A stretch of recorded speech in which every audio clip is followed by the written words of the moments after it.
Okay, the question I'm going to answer. How do I figure out what email address is associated with my Facebook account? Now, the first glance, you'd think Facebook does a really good job of hiding this, but they really don't. They put it out there in plain view for you.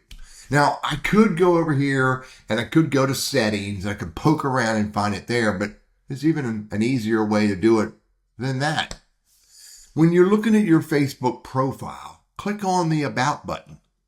On the About button, click on Contact Information. And boom, there it is right there. There's the phone number, the email address, the websites, my Instagram, and some other basic information down below. It's right there in front of you, Teddy. Those are the email addresses that are associated with your Facebook account, which, by the way, is the same information that is buried under settings for you to go looking in there, but this is easier. Hey, I'm Teddy. I'm all about helping you do this easier, and I hope this has been helpful for you.